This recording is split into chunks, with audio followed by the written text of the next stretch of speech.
Olá, seres vivos! Uma das coisas mais fascinantes do mundo dos jogos é a grande diversidade que existe com relação aos diferentes tipos de conceitos e estilos que lhes são atribuídos. E isso falando num aspecto geral, que vai desde gráficos até, obviamente, a própria gameplay. Com o passar do tempo, a indústria de jogos trouxe ao público uma ampla variedade de gêneros de jogos distintos que se tornaram icônicos e marcaram fortemente sua presença, fazendo com que os jogadores tivessem liberdade suficiente para escolherem o gênero de jogo que mais lhe agradava. E por consequência disso que hoje você provavelmente tem um gênero de jogo específico que é o seu favorito e que você mais joga. Porém, assim como qualquer outro tipo de mídia, gêneros de jogos tendem a mudar para se adaptar com o mercado atual, e por questões gráficas, mecânicas ou até mesmo conceituais, um gênero pode acabar se tornando algo completamente diferente do que era originalmente, ou até mesmo em alguns casos simplesmente desaparecendo da indústria. É muito difícil e raro um gênero ser de fato extinto, pois levando em consideração que existem milhares de jogos sendo desenvolvidos a todo momento e por desenvolvedores diferentes, especialmente indies, uma vez ou outra um jogo pode acabar meio que ressuscitando um gênero por um breve momento. Porém, quando falamos sobre a ótica do mercado dos jogos em geral, é fato que existem muitos gêneros que já não são mais explorados por empresas atualmente, sendo consideradas praticamente extintas.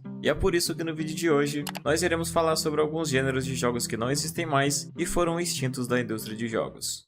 Só que antes de irmos pro vídeo, eu quero deixar uma dica para você que ainda não usa a Honey. A Honey é uma plataforma gratuita onde você converte tempo de uso da internet em trocados de uma forma muito simples. Apenas baixando o aplicativo da Honey e deixando ele aberto em segundo plano, você começa a acumular pontos que depois podem ser trocados em dólares. Você pode conectar mais de um dispositivo por rede e isso já ajuda muito em adiantar o seu progresso, pois para fazer o primeiro saque é necessário ter juntado no mínimo 20 dólares. Mas para te ajudar ainda mais, eu vou deixar um link no fixado onde, fazendo o cadastro por ele, você começa com 3 dólares adiantando muito o seu progresso e facilitando ainda mais os seus ganhos. Como eu disse, é uma plataforma gratuita, então não precisa se preocupar em gastar nada para utilizá-la. Então use o link no fixado e comece a ganhar alguns lucros com a Honey apenas usando sua internet. Agora, sem demorar muito, pega um café e vamos pro vídeo porque a história é longa.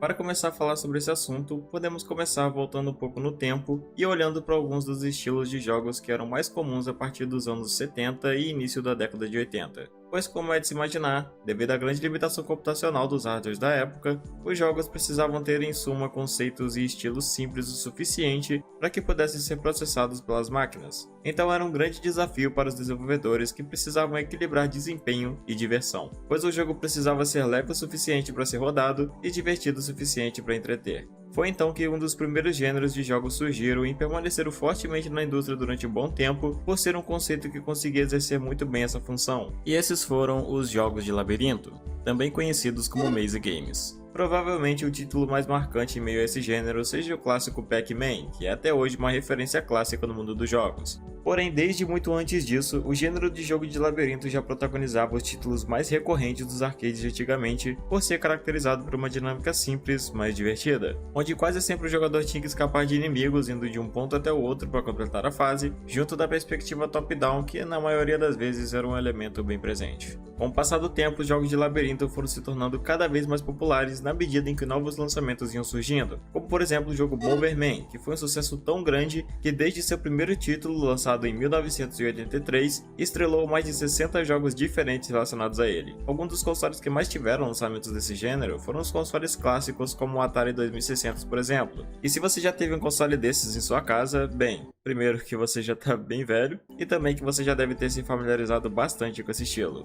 Mas apesar do forte impacto que o gênero de jogos de labirinto teve na história dos jogos, hoje em dia sua relevância no mercado é basicamente nula. Não existe mais um foco das desenvolvedoras dedicado a explorar esse estilo por não funcionar tão bem como antigamente. E apesar de alguns jogos atuais ainda carregarem alguns pequenos resquícios oriundos do gênero de labirinto, até mesmo mesclando com outros gêneros como puzzle e aventura, fica evidente que o conceito original dos maze games, ao qual perdurou por muitos anos na indústria de jogos, está basicamente extinto.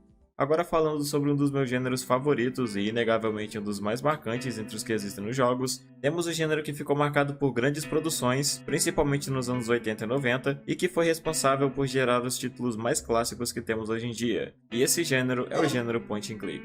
Bem, provavelmente tenha até parecido um pouco estranho de ouvir isso, até porque podemos citar uma lista imensa de jogos atuais que ainda usam o estilo point and click como base de suas mecânicas, como There Is No Game, Unpacking, Frumble e Dropsy, por exemplo, que aliás eu até cheguei a fazer um vídeo sobre ele que eu recomendo que você assista. Mas a verdade é que apesar disso, o gênero point and click já viveu seus dias de glória desempenhando um papel muito importante na indústria. Esse estilo foi responsável por ser um dos principais modelos de produção dos anos 90, dessa forma dando origem aos títulos mais clássicos como The Monkey Island, Myst, Grim Fandango e também o jogo I Have No Mouth and I Must Scream, que eu também já comentei aqui no canal.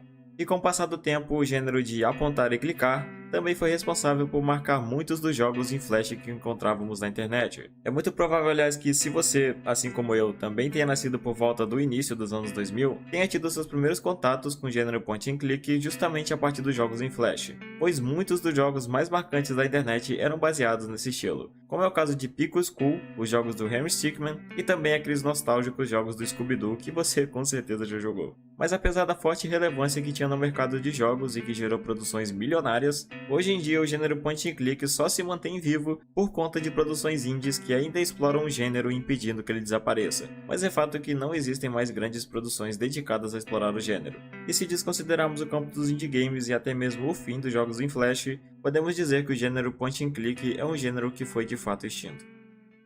Existe um gênero extinto que é muito pouco comentado, aliás, eu mal vejo falarem sobre ele, mas que eu já dediquei muitas horas da minha vida em jogos que utilizavam ele. E eu estou falando dos Rail Shooters. Esse gênero fornece um estilo bem particular de gameplay que é pouquíssimo encontrado em jogos, onde nele o combate é orientado por um caminho linear pré-definido pelo jogo, que limita o jogador fazendo com que o seu avanço aconteça na medida em que os inimigos são eliminados. Assim como o gênero de labirinto, os Rail Shooters tiveram sua origem nos primórdios dos videogames durante a era dos arcades, e foi lá que surgiram alguns dos títulos mais clássicos do gênero, como Star Wars de Atari, Star Fox 64 e Space Harrier, que inclusive é tido como o jogo que deu origem ao gênero Rail Shooter.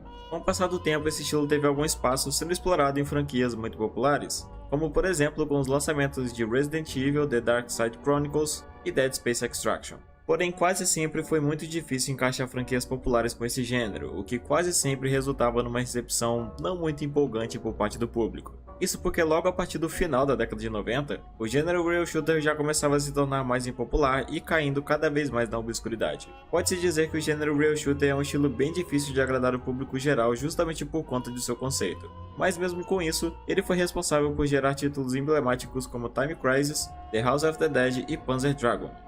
Mas por conta do formato em que esse estilo de jogo é conduzido, ele se torna muito mais funcional quando mesclado com o gênero de terror. O nome Rail Shooter, inclusive, vem justamente da ideia de que, por ser um estilo onde o jogo orienta o jogador por um caminho pré-definido, a maneira como ele funciona é semelhante como a de um passeio num parque, como se você estivesse sendo guiado pelos trilhos de um trem, e por isso Rail Shooter. E sabendo disso, terror é uma coisa que combina muito bem com esse estilo, mas infelizmente podemos dizer que o gênero não teve títulos que se destacaram nisso, pois tirando The House of the Dead, tanto o spin-off de Dead Space quanto a prequel de Resident Evil não tiveram uma recepção muito favorável. Pra mim, esse gênero ficou marcado com o jogo Dino Stalker de PS2 que me fez gastar várias horas de gameplay matando dinossauros. E apesar de ser pouco conhecido, eu até hoje tenho um grande carinho por esse jogo. Mas é certo que desde cedo, o gênero Rail Shooter já demonstrava ser um estilo que ficaria rapidamente ultrapassado, o que acabou ficando cada vez mais evidente com o passar do tempo. Inclusive, foi no gênero Rail Shooter que tivemos um dos títulos mais infames da 7ª geração de consoles, o jogo Rumble The Videogame. Um jogo que foi um fracasso comercial tão grande que, apesar de ter sido muito comentado na época, caiu rapidamente no esquecimento. Mas eu ainda tenho certeza que você se lembra desse jogo. De qualquer maneira, o gênero Rail Shooter, apesar de ser um clássico, é um gênero que caiu completamente na obscuridade e hoje em dia podemos declará-lo como um gênero que foi completamente extinto.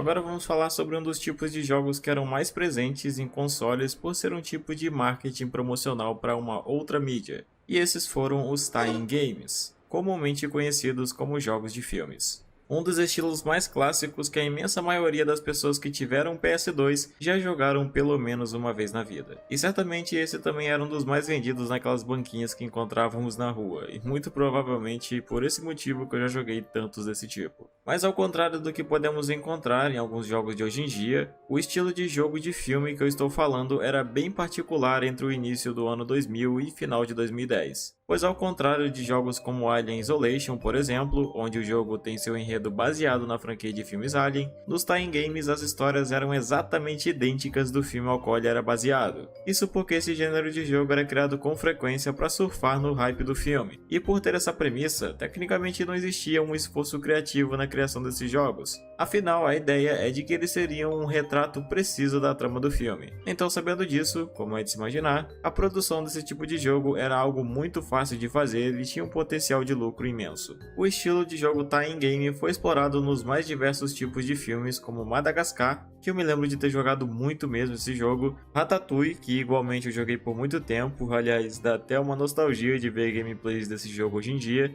tal como Monstros S.A., Homem-Aranha e até mesmo Matrix. Embora o estilo de jogo baseado em filmes seja comumente associado a uma produção ruim ou mediana, isso certamente não vale para todos os jogos, pois uma boa parte deles foram incríveis e até mesmo revolucionários, como é o caso de 007 GoldenEye de Nintendo 64. Mais um que com certeza é um dos meus favoritos é o jogo King Kong, produzido pela Ubisoft. E cara, que jogo sensacional. Para mim ele é de longe o melhor jogo baseado em filme que já foi lançado, e é possível até que eu faça um vídeo dedicado a ele no futuro. Ficou evidente que com o passar dos anos, esse estilo de jogo baseado em filme foi lentamente desaparecendo, e podemos dizer que hoje em dia ele realmente já nem existe mais. Isso se deve muito por conta da evolução e das mudanças que tiveram tanto no cinema quanto nos jogos, que com o passar do tempo permitiu uma liberdade criativa por parte das desenvolvedoras para que os personagens e histórias fossem exploradas de formas mais profundas e individuais, como é o que aconteceu com o próprio Alien Isolation que eu comentei, ou até mesmo os recentes jogos do Homem-Aranha, que podemos dizer serem os, entre aspas, jogos de filmes atuais. Porém, o estilo original que predominou a indústria de games antigamente é uma coisa que com certeza já não existe mais. E para finalizar, eu quero falar um pouco sobre um dos gêneros mais divertidos e insanos que já existiram, que são os jogos de combate veicular. Esse estilo de jogo sempre foi um dos mais malucos que já existiram nos videogames, pois basicamente, como o nome sugere, esse tipo de jogo ignora completamente qualquer senso lógico, resultando em um completo caos, onde veículos dos tipos mais variados e bizarros que existem são colocados no cenário para brigar até se destruírem por completo. Um dos títulos mais emblemáticos e até mesmo controversos desse gênero é o jogo Carmageddon, que desde seu primeiro lançamento, datado em 1997, causou muitas polêmicas devido à alta violência que a gameplay proporcionava, permitindo que o jogador estivesse livre não só para correr e destruir outros carros, como também para atropelar basicamente toda a forma de vida que existisse no cenário, o que obviamente também incluía os pedestres da rua. Aliás, esse jogo foi tão controverso que chegou até mesmo a ser proibido de ser jogado no Brasil por um tempo. Mas além desse, existem muitos outros, como a franquia Twisted Metal, uma das mais renomadas franquias do gênero que até mesmo chegou a ganhar recentemente uma série sobre o jogo. E também o jogo Vigilante 8, que foi provavelmente o jogo mais jogado aqui no Brasil, se tornando um clássico do gênero. Esse estilo de jogo era muito divertido de ser jogado justamente por conta de todo o teor nonsense que ele trazia. O intuito nunca era fazer sentido, mas sim se divertir, e isso funcionava de uma forma excelente. Mas apesar disso, esse estilo de jogo foi sumindo aos poucos e cada vez mais perdendo a relevância. Eu acho que um dos últimos jogos que teve o potencial para ressuscitar esse gênero foi o jogo inicialmente chamado de Next Car Game, mais tarde renomeado como Wreckfest. Esse jogo me impressionou bastante desde suas versões de acesso antecipado, e foi uma promessa e tanto, que apesar de não ser exatamente igual ao gênero de combate veicular, ele apresentava muitos elementos oriundos desse gênero, e eu pelo menos já cheguei a perder muitas horas destruindo carros desse jogo. Porém, apesar disso, esse foi um dos últimos projetos que ainda tentou usar características presentes nesse estilo, e hoje em dia os jogos de combate veicular se tornaram apenas uma memória que provavelmente nunca mais será explorado.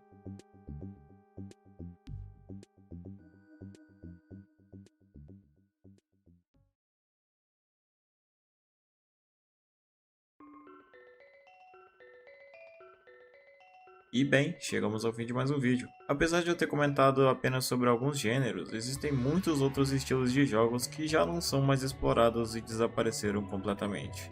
Aliás, eu poderia até trazer outro vídeo sobre esse tema que com certeza é bem curioso e interessante de ser explorado.